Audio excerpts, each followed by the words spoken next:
Coloque o teu coração diante do Pai.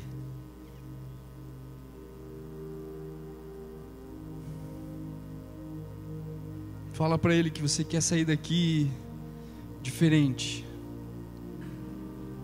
Você quer sair daqui mais fé, mais esperança ainda. Se você está com fé agora, meu irmão, que você queira sair daqui com mais fé ainda. Que você queira sair daqui voando baixo no Senhor, ou melhor, voando alto. Que o Senhor te leve com asas como águia. Que você saia daqui correndo em nome de Jesus. Que você saia daqui diferente. Que nós saiamos daqui diferentes. Pai, eu te peço em nome de Jesus, que o Teu Espírito Santo, Pai, nos conduza nessa noite, Pai. Que o Teu Espírito Santo tenha liberdade no nosso meio para nos transformar, para nos impactar, Deus, para nos fazer ficar diferentes, Deus, em nome de Jesus. Em nome de Jesus. Amém? Você quer? Aleluia. Irmãos, há um tempo eu estava meditando sobre algumas coisas. E sábado passado a gente tive o privilégio de acompanhar o pastor Mateus lá em Valinhos. E a gente ouviu, o pastor Mateus falou semana passada que a gente ouviu um irmão iraniano. E eu saí de lá com muita vontade de fazer alguma coisa. O que a gente ouviu lá foi muito forte, foi muito tremendo. E eu queria compartilhar com vocês algo que Deus colocou no meu coração, já vinha falando e lá completou. Amém? Então fala assim comigo: eu fui criado à imagem e semelhança de Deus. Já parou para pensar nisso? Você foi criado à imagem e semelhança de Deus. Você acha Deus lindo? Você acha Deus forte? Deus é poderoso? Deus é glorioso? Deus pode fazer todas as coisas? Amém? Deus nos criou à sua imagem e semelhança. Agora, o que é? Isso está em Gênesis 1:27. Se você quiser anotar, vamos ler. Se você for rápido de endereço, você abre lá, senão você só ouve. Gênesis 1:27 fala assim: assim Deus criou os seres humanos, a sua própria imagem, a imagem de Deus os criou, homem e mulher os criou. Amém? Então nós fomos criados à imagem e semelhança de Deus, ponto. Agora, imagem, o que é uma imagem? Qual é o lugar mais comum da gente ver uma imagem? Aonde? Todo dia você vai na frente dele. Espelho, não é? O celular também pode ser, né? Você está vendo imagens ali. Mas a imagem, ela não é a coisa em si, certo? Sim ou não? A imagem lá que você vê no espelho não é você. É só uma reflexão, não é? Então, da mesma forma, Deus falou que a gente foi criado em imagem e semelhança dele. Sim ou não? Então, se você pensar no espelho, o espelho reflete quem? Quem fica na frente do espelho, não é? Se você foi feito para ser imagem e semelhança de Deus, você foi feito para refletir quem? Deus. Você foi feito para estar diante de Deus e refletir Deus. Amém? Você entende isso? A pergunta é: eu e você estamos refletindo Deus? Seja sincero, pense. Analise a tua vida. Eu e você fomos criados para refletir o nosso Deus. Será que a gente tem refletido?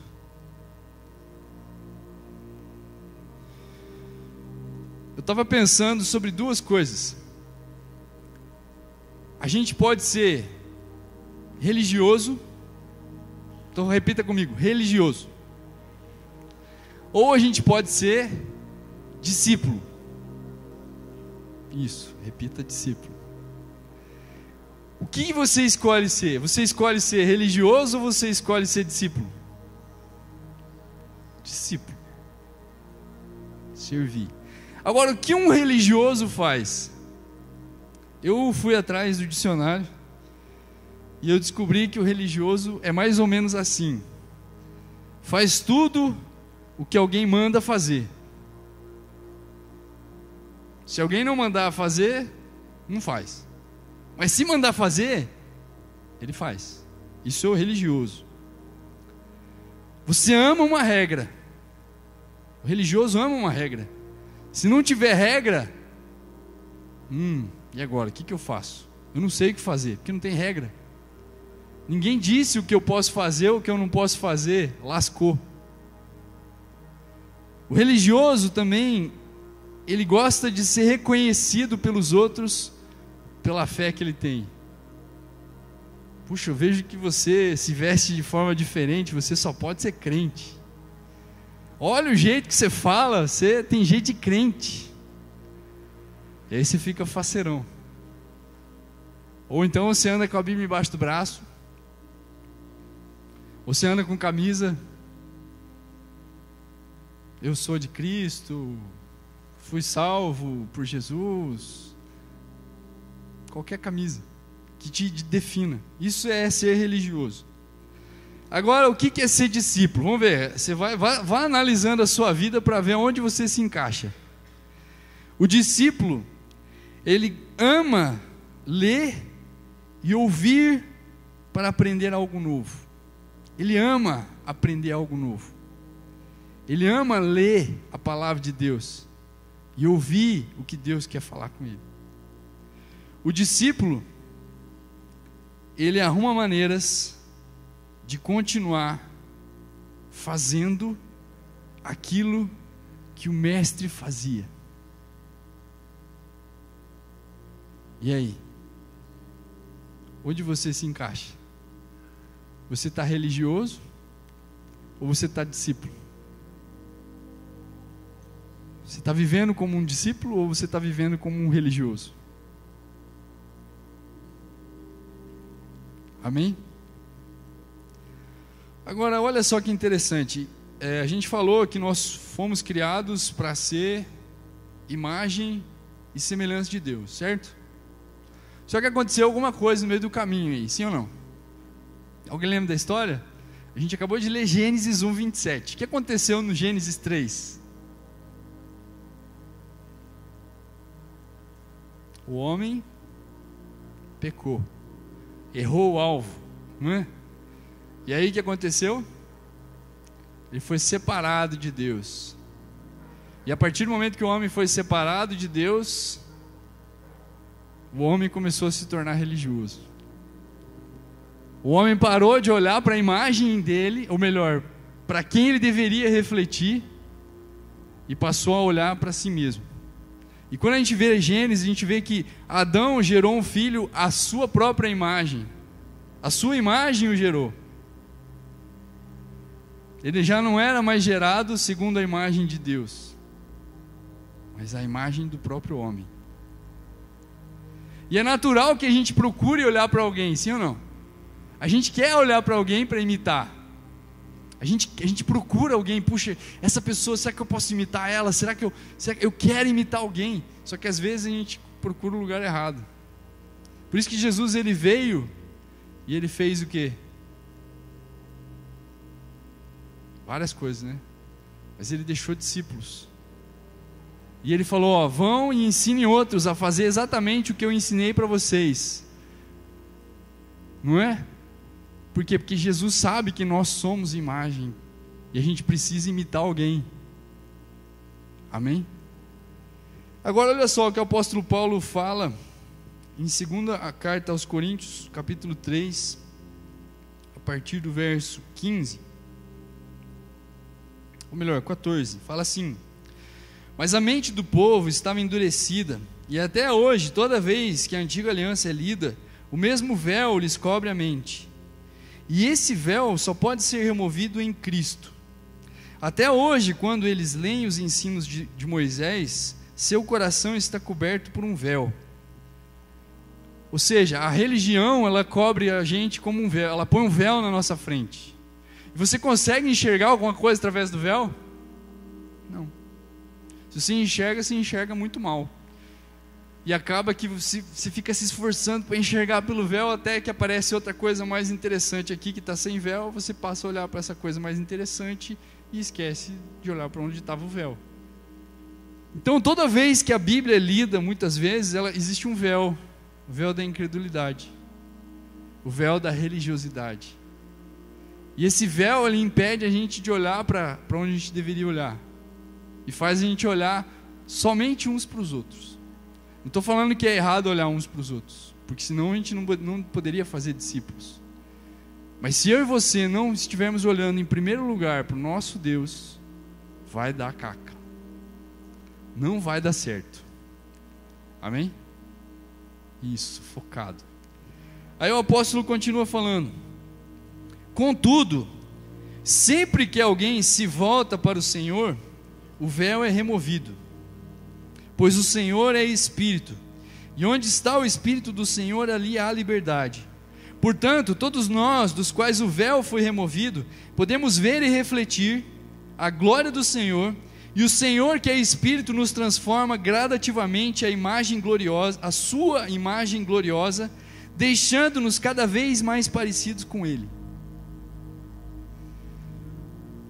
Toda vez que alguém se volta para o Senhor, o véu é tirado.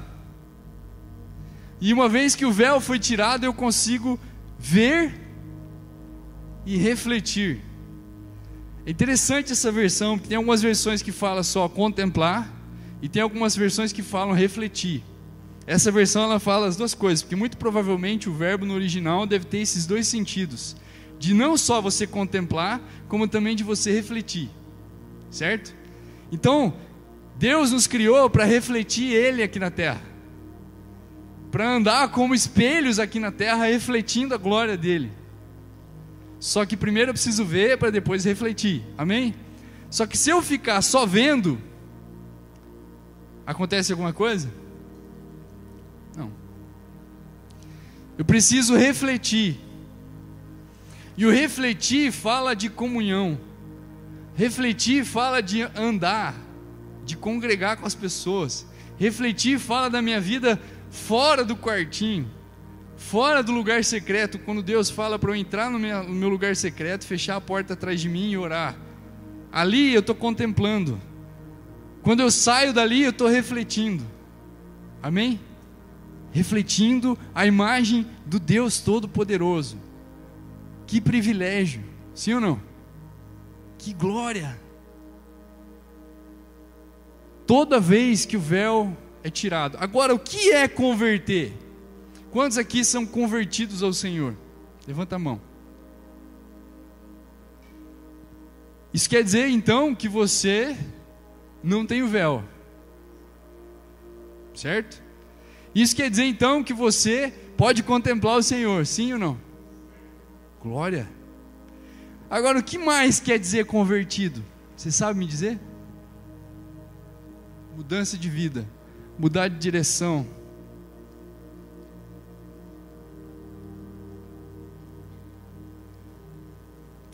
O principal papel da conversão é obediência. Então repita comigo: obediência. Obediência é muito mais simples do que eu e você imaginamos. Só que a gente quer complicar tudo. A gente começa a estabelecer regras e tudo mais, sim ou não? Aí, para a gente virar religioso, é muito fácil. Por quê? Porque a gente estabelece um monte de regras onde a gente deve andar, e se a gente está andando naquelas regras, a gente pensa: não, eu estou de boa. Eu estou de boa. E será que é isso mesmo? Será que Deus chamou a gente só para seguir regra? Para que Deus chamou a gente? Quando Deus criou o homem, o que foi a primeira coisa que Ele falou para o homem? Domine. Domine. multiplique esse jardim, faça esse jardim crescer. Mas está vendo, de todas essas árvores que estão aí, você pode comer de todas, menos da árvore do conhecimento do bem e do mal. Aí o homem foi lá e desobedeceu. Ou seja, entrou a desobediência. Só que a desobediência, ela foi seguida pela incredulidade. O homem duvidou da palavra de Deus. O homem duvidou, será que é realmente isso? Será que realmente Deus quer o meu bem? Acho que não, acho que Deus não quer isso. Acho que Deus não se importa se eu comer esse fruto. Está tão bonito. E outra, a serpente é tão bonita aqui na árvore, falando que não vai dar nada. Acho que não dá nada se eu comer esse fruto. Primeiro o homem duvidou, depois ele comeu, depois ele efetuou o ato, e desobedeceu. Então a incredulidade, a gente tem que combater ela, amém? A gente precisa acreditar que tudo que nosso Deus falou é verdade, sim ou não? Agora, quando que eu mostro para as pessoas que o que eu estou falando é verdade? Como? Quando eu pratico. Você lembra aqui que falavam de Jesus? Eles falavam assim de Jesus: nossa, a doutrina dele é diferente, porque ele fala de forma diferente dos fariseus e dos saduceus e dos mestres da lei. Por que Jesus falava diferente? Ninguém tem autoridade como esse homem. Por quê? Porque ele fazia aquilo que ele falava. Então o respaldo de Deus sobre nós vem a partir do momento que a gente faz aquilo que Ele falou para a gente fazer. A obediência. Amém? Você está conseguindo acompanhar aí?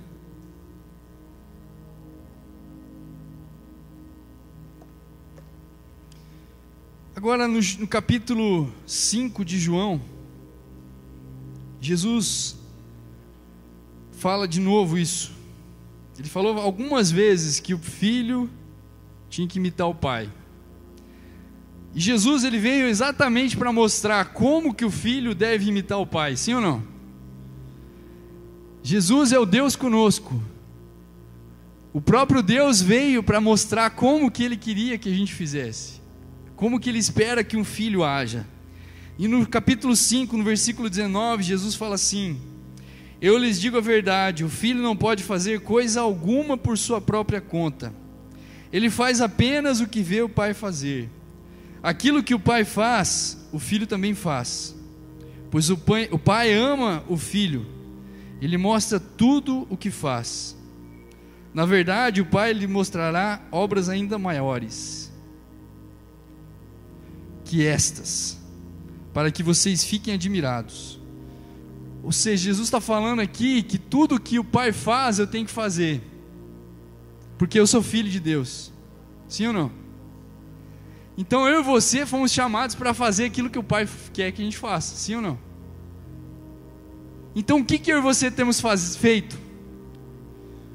O que você está fazendo da sua vida? Como você tem andado? Buscando a santidade, o que mais? Você está obedecendo o que Jesus mandou você fazer? Olha só o que Jesus fala no verso 44, João 5:44. Não é de admirar que não possam crer, pois vocês honram uns aos outros, mas não se importam com a honra que vem do único Deus. Tem uma versão que fala assim: vocês buscam a glória uns dos outros, vocês buscam a honra uns dos outros, mas vocês não buscam a glória que vem de Deus. Agora, a palavra no original que foi traduzida como glória é doxa. Fala comigo, doxa. Uma palavra no grego que foi traduzida por glória, honra. Mas ela também tem o sentido, sabe do quê? De opinião. Então, se eu e você procuramos a opinião uns dos outros só, e nos importamos mais com o que as pessoas estão pensando de nós, a gente nunca vai conseguir crer. Agora, onde que eu quero chegar com tudo isso aí, né? Se eu e você não sabemos qual é a vontade de Deus, a gente vai ficar só procurando obedecer os outros e preocupado com a opinião uns dos outros. E aí a gente se torna religioso. Mas Jesus não chamou a gente para ser religioso. Jesus não foi lá e falou para você: olha, eu quero que você deixe de idolatrar uma imagem e você agora passe a congregar numa igreja evangélica e você vire evangélico, porque agora você conhece a verdade. E agora você vai congregar junto com outras pessoas que vão falar as mesmas coisas que você, vão falar aleluia, vão falar glória a Deus, vão escutar uma música diferente, não vão falar palavrão. Foi só para isso que Jesus te chamou? Jesus te chamou para quê? Jesus te chamou para refletir o Pai. Jesus veio mostrar como é que faz. E quando a gente estava lá ouvindo aquele irmão iraniano pregando, falando tudo que aconteceu na vida dele, tudo que está acontecendo lá no Irã, eu fiquei pensando: meu Deus do céu, eu não sou assim. Eu não estou assim. Eu quero ficar assim. Eu quero ficar apaixonado por Jesus. Eu quero continuar aquilo que o meu mestre começou. Sim ou não? Você não anseia por fazer discípulos? Mas será que você está fazendo tudo que você podia fazer para fazer discípulos?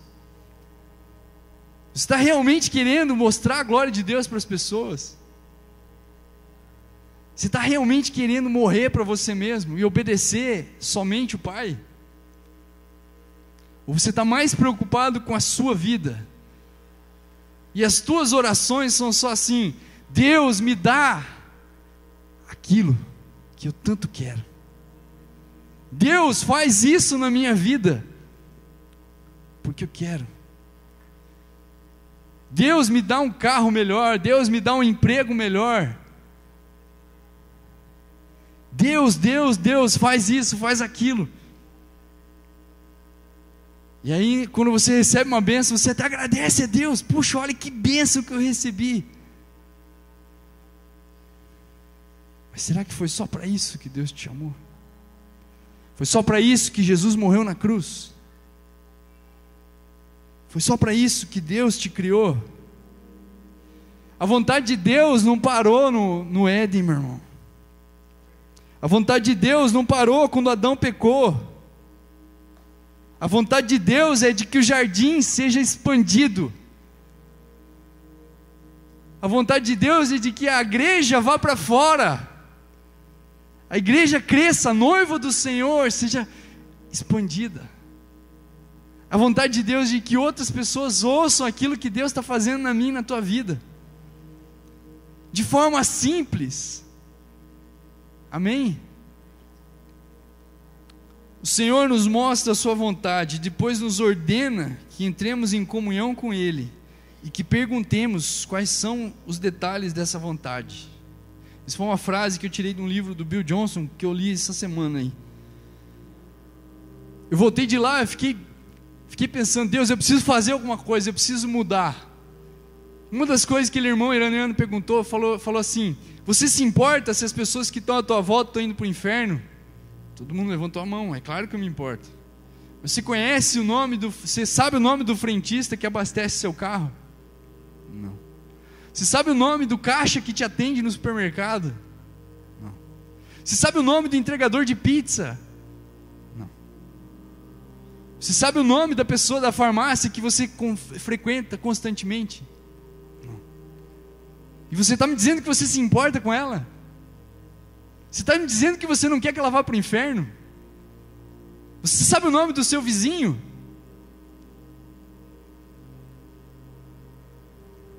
Você já orou em volta do seu quarteirão, pedindo para Deus mudar os céus sobre o seu quarteirão? Você já orou para que Deus mostrasse quais são os filhos espirituais que Ele tem para você? Ou você só tem orado, Deus me abençoa? Deus abençoa os meus planos, abençoa o meu futuro, Deus. Abençoa o meu emprego, Pai. Põe a tua mão aqui e abençoa, Deus. As nossas orações mostram o que está no nosso coração.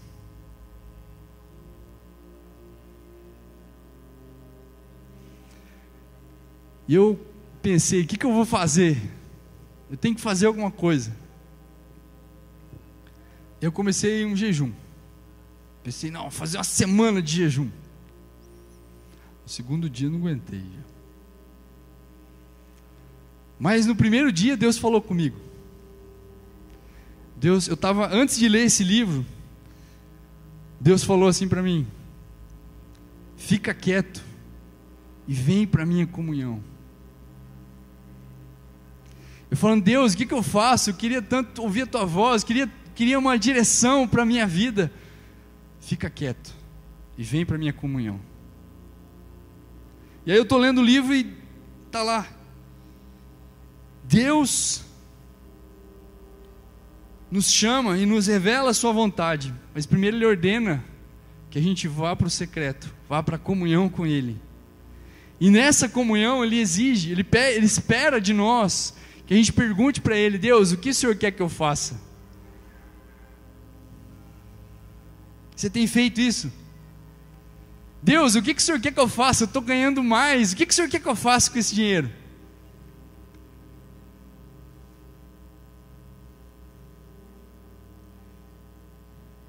Deus, eu estou tendo mais tempo, o que o Senhor quer que eu faça com esse tempo?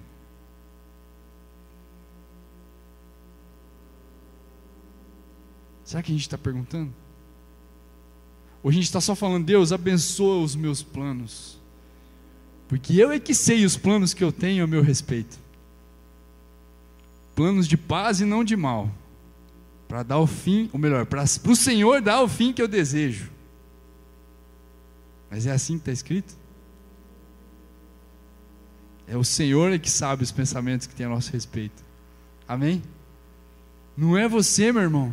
Então qualquer coisa que você está planejando, se Deus não estiver nesse negócio, tem grande chance de dar errado. Mas é bom cair da bicicleta,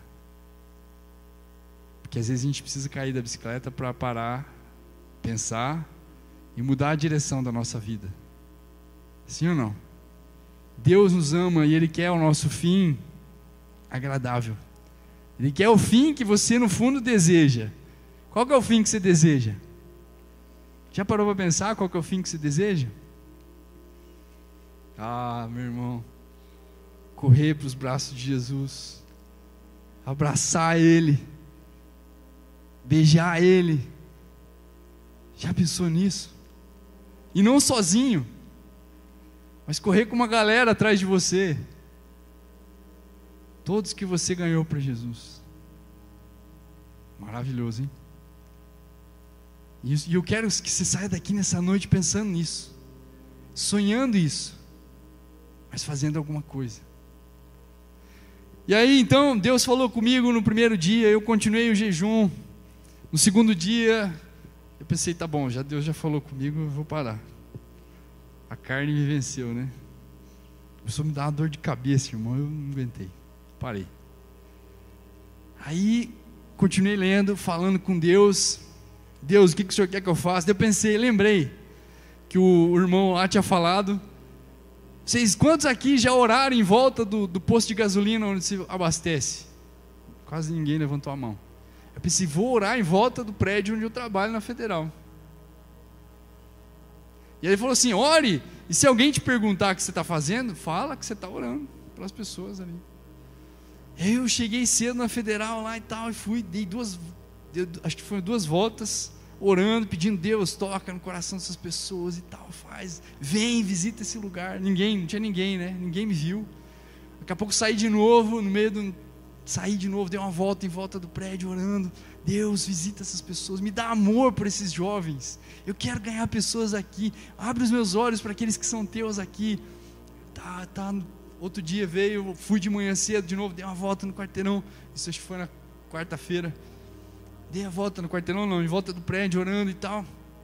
Na quinta-feira, de novo. Aí na sexta-feira, eu fui pegar café. Eu cheguei mais cedo, dei a volta, não tinha ninguém, dei a volta, entrei na minha sala, peguei, não tinha ninguém, dei um tempo lá, li mais um pouco do livro e fui pegar café. Já tinha dado horário de pegar café. Subi lá para a moça que faz café, pedi o café. E aí a gente começou a conversar. E eu sempre considerei ela extremamente católica. Porque eu via várias imagens lá onde ela ficava e tal. Eu pensei, nossa, essa senhora aí é difícil de ganhar. E aí, depois desses dias de oração, eu fui lá e, conversando com ela, o irmão iraniano estava dando umas dicas, né? Você começa uma conversa aparentemente descompromissada. Essa conversa vai subindo para um nível mais sério, até que chega num nível espiritual. E quando chega no nível espiritual, você apresenta Deus. Não necessariamente Jesus, mas Deus.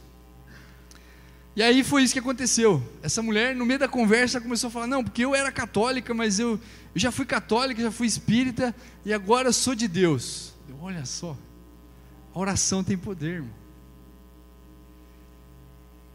Agora, o que eu quero dizer com tudo isso, né? Sei que pode parecer meio louco, meio confuso isso tudo que eu estou falando, meio sem nexo. Mas o que eu quero te dizer é que está na hora de eu e você parar de ser religioso. Está na hora de eu e você pararmos de vir para o culto aos domingos e está tudo bem. De eu e você nos prepararmos somente para vir ao culto. Quando a gente se prepara. De eu e você orarmos mais, porque afinal de contas o nosso Deus pode fazer infinitamente mais do que tudo que a gente possa pedir ou pensar, segundo o poder dele que opera em nós. Amém? Você tem orado pelas pessoas à sua volta, você tem orado pelas pessoas do seu trabalho, você tem pedido a Deus, Deus, rasga o céu sobre esse lugar, que as pessoas estejam sensíveis à tua voz aqui, que eu seja instrumento teu, que eu seja a boca tua aqui nesse lugar, que eu consiga falar a tua vontade para essas pessoas, que eu consiga levar alguém a Cristo, que eu consiga ensinar alguém sobre Deus. Deus, qual é a aventura que o Senhor tem para a gente viver hoje? Agora eu queria mostrar para você alguém que fez tudo isso. Atos capítulo 9. Você deve lembrar de Saulo, sim ou não?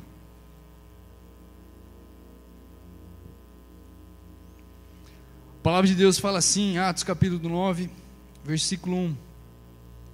Enquanto isso, Saulo, motivado pela ânsia de matar os discípulos do Senhor, procurou o sumo sacerdote. Amém? Se você não conseguir abrir, eu te espero. Todo mundo abriu? Amém? Atos 9, 1. Continuando, 2. Pediu cartas para as sinagogas em Damasco, solicitando que cooperassem com a prisão de todos os seguidores do caminho, homens e mulheres que ali encontrasse, para levá-los como prisioneiros a Jerusalém. Quando se aproximava de Damasco, de repente, fala comigo, de repente, uma luz do céu brilhou ao seu redor. Ele caiu no chão. Não tem nenhum cavalo aqui, tá, irmãos?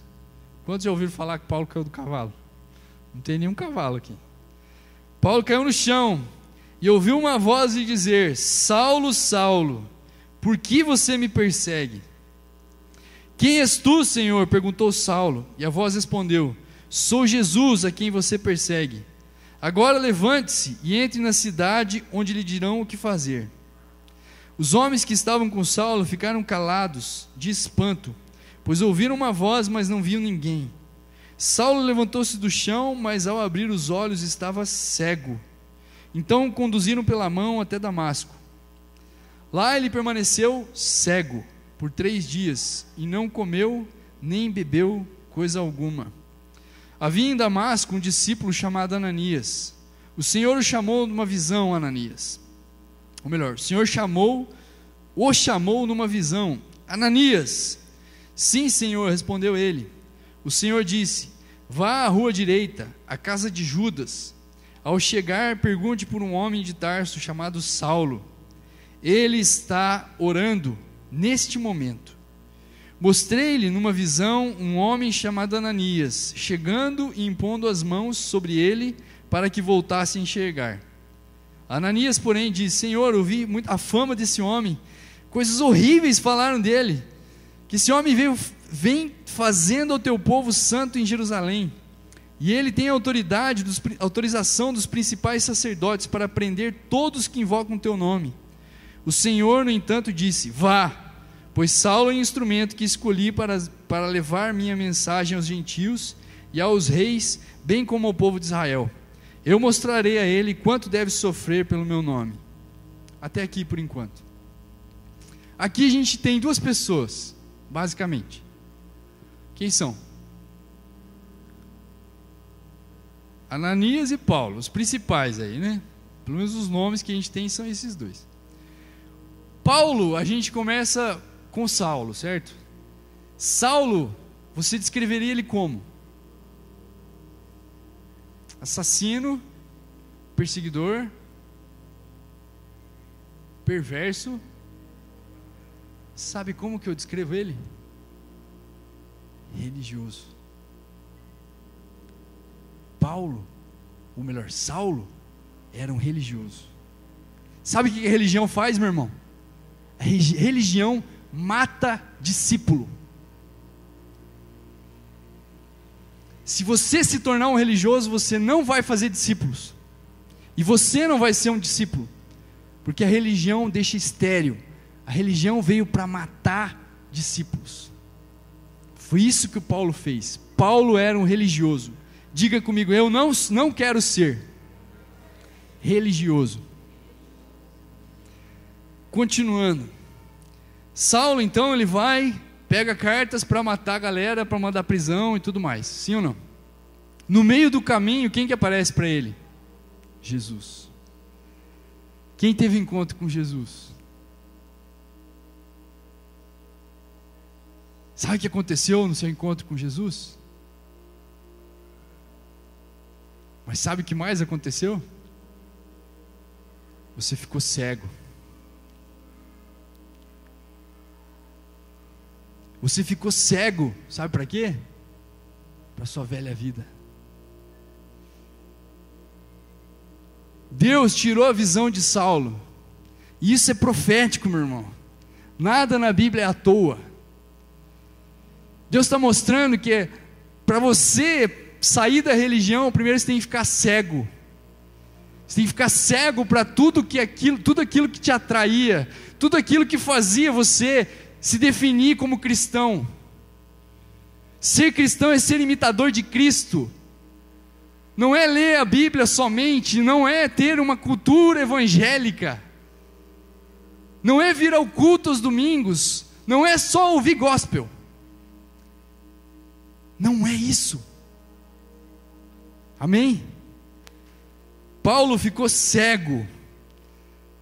Eu e você, quando encontramos com Jesus, nós ficamos cegos. Só que muitos de nós, ao invés de fazer como Paulo fez, a gente não fez. O que eu e você temos que fazer quando a gente descobre que a gente está cego? Imitar Paulo. O que Paulo fez? Orou e jejuou. E por quê?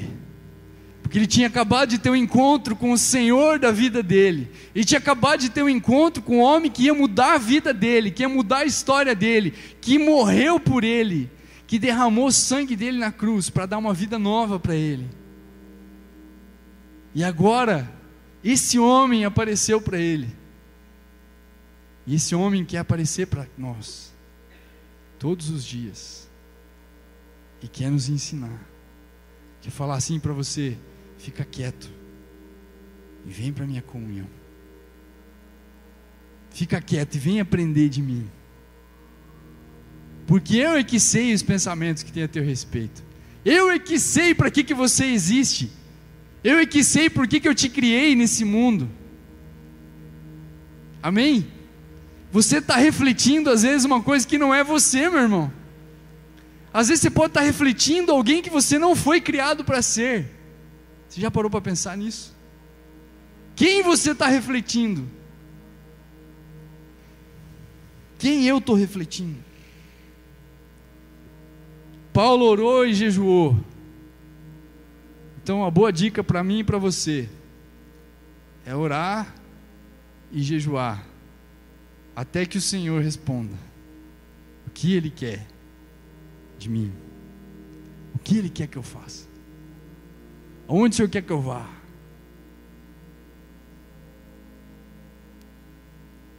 Às vezes eu fico pensando, Deus, se eu tivesse... Eu ouvia isso muito dos meus irmãos, dos meus cunhados, né? Quando eu fiz 18 anos, eu não era cristão, e eles falavam assim: ah, se eu tivesse a cabeça que eu tenho hoje, com a idade que você tem, nossa, eu faria isso. Ah, se eu tivesse 18 anos com a cabeça que eu tenho hoje. Só que Deus é bom, e Deus consegue remir o tempo. Sabe aquele tempo que você perdeu na religião? Aquele tempo que você perdeu só fazendo o que te mandavam, e se ninguém falava para você que não era para fazer aquilo, você não se importava? Ou você não fazia? Ou você fazia, porque quem cala consente. Jesus está disponível para todos. O sonho de Deus é um reino de reis e sacerdotes. Não é um reino, é um reino onde todos nós temos acesso ao Pai, de igual forma. Amém? Você não precisa terceirizar a tua busca diante de Deus.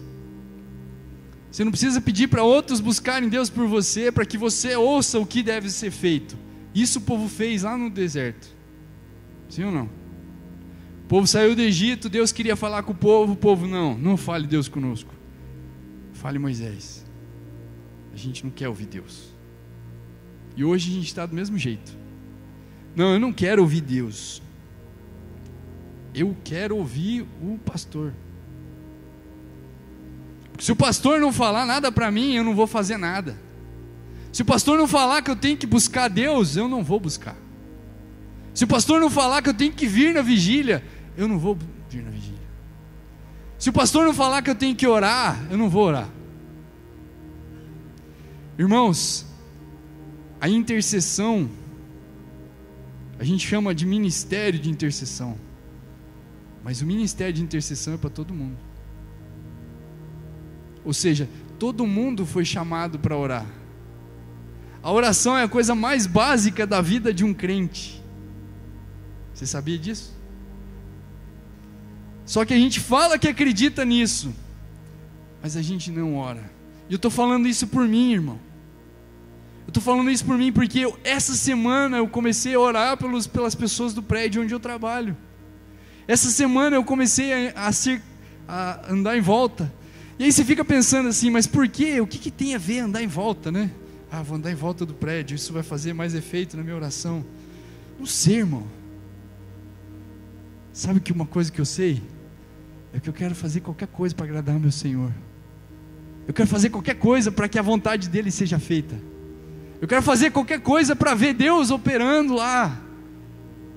E você está querendo a mesma coisa que eu? Você quer que Deus mude a tua história? Você quer que Deus mude o teu bairro? Você quer que Deus mude essa igreja? Você quer encher aqui de gente? O que a gente está fazendo para isso? A gente vem de domingo,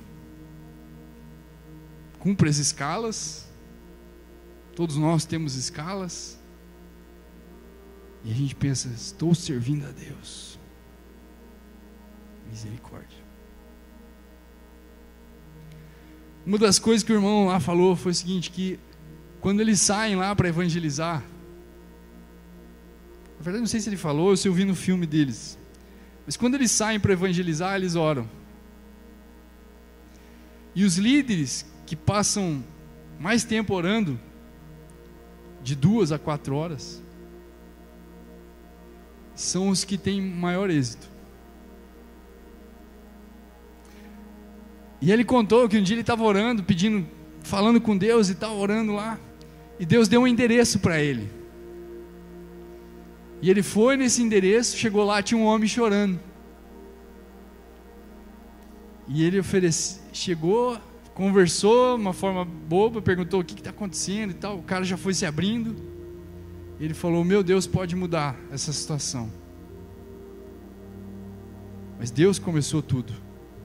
Então repita comigo: Deus começa. Deus atrai as pessoas para Jesus. Não é você e não sou eu. Por isso que se a gente não ora, se a gente não pede para Deus: Deus me usa, faz a tua vontade na minha vida, sabe? Deus, mostra para mim quem são as pessoas que o Senhor está trabalhando. Deus, move os céus dessa cidade, move os céus da minha faculdade, move os céus da minha sala de aula, sei lá. Ore, meu irmão. Se você não orar, você não vai experimentar as loucuras que Deus tem para você. E lá no Irã, eu estava dando uma olhada nos estudos que eles fazem.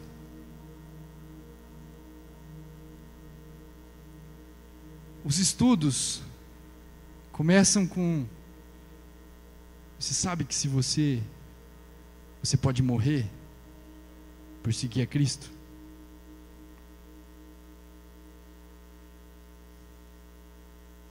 Uma coisa é a gente aqui saber isso, não é? Aqui é uma maravilha, irmão. A gente às vezes tem medo de falar de Jesus diante do nosso chefe, porque o que ele vai pensar de mim? Ou seja, eu estou buscando a glória uns dos outros. Jesus falou: você não vai poder crer enquanto você ficar buscando a glória uns dos outros. Enquanto você se importar com a opinião dos outros, você não pode crer. Isso é louco, é ou não é? Isso vai fazer que, se você parar de pensar sobre a opinião dos outros, você vai começar a fazer mais loucuras para Jesus. Você vai começar a plantar bananeira quando Deus mandar você plantar bananeira. Eu vi um testemunho uma vez de uma moça que era radicalmente obediente a Jesus. E essa moça estava andando na frente de um posto de gasolina, e tinha uma loja de conveniência, e o Espírito Santo falou para ela assim: entra nessa loja, vai até o fundo da loja e planta uma bananeira, agora. Ela, amém, entrou na loja, foi até o fundo, meio sem jeito, ficou lá. A hora que ela estava lá plantando a bananeira, uma moça saiu de dentro do fundo da loja, de um depósito, deu um grito e soltou tudo que estava na mão dela, no chão, e começou a chorar. E ela não entendeu nada, porque, eu só plantei uma bananeira, tem algo errado com plantar uma bananeira? Mas aquela mulher começou a chorar e falou: eu falei para Deus agora, que se Ele me amasse, Ele ia mandar alguém vir aqui dentro plantar uma bananeira. Você está disposto a obedecer o seu Senhor? Você está disposto a fazer tudo o que Ele te pedir? Ser cristão é mais do que vir ao domingo na igreja. É mais do que a gente ler a Bíblia em casa. É muito mais, é morrer por Jesus. É ser apaixonado por Jesus, e não só por Jesus, mas pelas pessoas, porque Jesus vai te dar o amor pelas pessoas. Você crê nisso? Você tem orado por isso? Você tem orado, pedido: Deus, me dá um amor desesperado por essas pessoas, porque eu quero me importar com eles, eu quero olhar para eles e ver que se eles continuarem desse jeito, eles vão para o inferno, e eu preciso fazer alguma coisa. Deus, eu não me deixa ficar desse jeito. Irmãos, é uma vergonha. A igreja no Irã está crescendo debaixo de perseguição. Aqui a gente não tem perseguição nenhuma, e a gente não faz nada. Eu e você não fazemos nada, e a gente ainda acha que a gente é cristão, a gente ainda acha que a gente é discípulo. A gente precisa mudar. Se a gente não mudar, não vai acontecer nada. E olha, você é transformado na imagem do Filho à medida que você reflete a glória dele. Não foi isso que a gente leu? À medida que você fala para Deus, você vem para Deus e fala: Deus, eu quero te obedecer. Eu entendi que Jesus morreu por mim na cruz. Faz de mim uma pessoa nova. Fala o que eu tenho que fazer, Deus. Por favor. Enquanto Deus não fala nada, sabe o que você vai fazer? Você vai orar. Você vai amar as pessoas. Você vai ser gentil. Você vai conversar. Você vai ser gentil com os seus pais. Os pais vão tratar bem os filhos. Você vai obedecer aquilo que já está escrito. E enquanto você faz isso, sabe o que acontece? Deus, que é Espírito, transforma você na imagem do Filho. Enquanto você escolhe obedecer, e de fazer discípulos de todas as nações, batizando-os em nome do Pai, do Filho e do Espírito Santo, e eis que estarei convosco todos os dias, até a consumação dos séculos. E de fazer discípulos, e de fazer discípulos, e de fazer discípulos. Ah, mas eu não tenho curso ainda para fazer discípulo. Meu irmão, não importa. Como que você vai fazer discípulo? Contando para eles aquilo que Deus está fazendo na tua vida. Não na minha, mas na tua. Amém? Ah, mas você pensa, mas isso não é bíblico. É bíblico, sim. Vocês lembram da história do endemoniado gadareno? Marcos capítulo 5. Sim ou não? O que aconteceu com aquele homem? O cara estava furioso, não é? Totalmente endemoniado. Cerca de 2.000 demônios estavam dentro do cara. Você acha pouco? Nem corrente segurava o cara. O cara estava peladão, andando no cemitério e se cortando com um caco de telha. Já pensou na visão? Chega Jesus. Ele tem um encontro com Jesus. A vida dele é transformada. Ele é liberto. E ele fala para Jesus: Jesus, eu quero te seguir. O que Jesus fala para ele? Não. Mas Jesus, você não quer que eu te siga, Jesus? Veja isso. Jesus, eu preciso te seguir para eu não desviar, Jesus. Se eu não te seguir, eu vou desviar. Que tipo de crente você é? Se eu não tiver do coladinho com você, eu vou desviar, Jesus. Se eu não tiver coladinho com o meu discipulador, eu vou desviar. Se o meu discipulador souber disso, meu irmão, que tipo de crente é você? O endemoniado gadareno fez, sabe o que? Obedeceu. E quanto ele obedecia, e ele saiu dali, e Jesus falou para ele assim: não, você não vai me seguir. Vá para os seus e conte tudo o que Deus fez e de como Deus foi bom para você. Sabe o resultado disso? Decápolis ouviu falar de Jesus. E sabe o que é Decápolis? A palavra é decapolis, né? Decapolis, 10 cidades. 10 cidades ouviram falar de Jesus por causa de um endemoniado gadareno. Ou seja, por causa de um homem que teve um encontro com Jesus. Irmãos, eu estou empolgado, porque Deus pode fazer grandes coisas. Você não está empolgado, não? Mas eu não... Não importa você. O teu trabalho, sabe qual que é? Orar e falar para Deus: Deus, eu quero te obedecer. Eu quero te obedecer. Eis-me aqui. Eu sou teu servo. Eu sou teu servo. Eu sou teu escravo. Eu quero te obedecer, Jesus. O resto, sabe quem vai fazer? Seu papito. A Bíblia fala que Deus procura sobre a terra o quê? Verdadeiros adoradores, que adoram o Pai em espírito e em verdade. Mas Deus procura mais uma coisa: aqueles cujo coração são totalmente dele, a fim de mostrar-se forte para eles, na vida deles. Se quer que Deus se mostre forte na tua vida,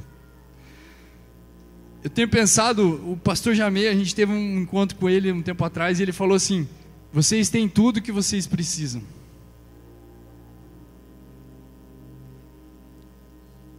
E isso não é só o que o pastor Jamê falou, né? Pedro fala isso. O apóstolo Pedro fala que nós temos tudo para viver uma vida de bênção, para viver uma vida, mas bênção, irmão, não é só você ter uma vida boa, uma vida tranquila. Bênção é você ver Deus se mostrar forte na tua vida. E não é fazendo você prosperar, porque a gente confunde. É prosperidade espiritual, é prosperidade da alma, é prosperidade em todas as áreas. Amém? Deus, ele veio para cá e ele rompeu com tudo. Rompeu com a pobreza, rompeu com tudo. Ninguém foi chamado para ser pobre. Mas o mais pobre, sabe quem é? Aquele que só tem dinheiro. Esse é o mais pobre. Você e eu somos ricos. Nós temos um tesouro dentro de nós. Você crê nisso? E para quem que você vai mostrar isso? Eu vou fazer mais uma coisa. A gente está acabando, mas eu queria assim que a gente ficasse de pé, que você relaxasse um pouco assim. Você pode sair do seu lugar, assim, sei lá. Eu pensei numa roda, mas eu sei que uma roda é difícil por causa das colunas. Mas eu queria que você pensasse no seguinte: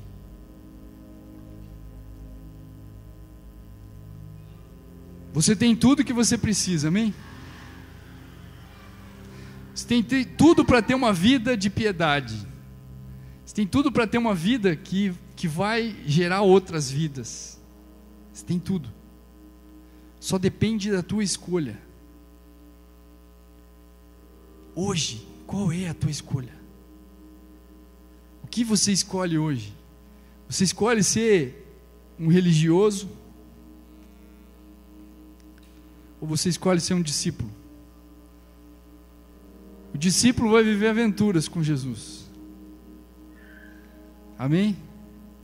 Só que para isso você vai ter que falar para Ele hoje: Deus, eu não quero mais viver do jeito que eu estou. Por mais religioso que você seja, ou melhor, por mais discípulo que você seja agora, meu irmão, eu quero te dizer que o que Deus tem para você ainda é muito melhor. O que Deus quer fazer através de mim e de você é muito maior. Se você e eu passarmos a sonhar os sonhos de Deus e não os seus, não os meus. Então eu queria que você fechasse os teus olhos agora e que você pensasse nas pessoas que você convive, as pessoas que você quer ganhar elas para Jesus.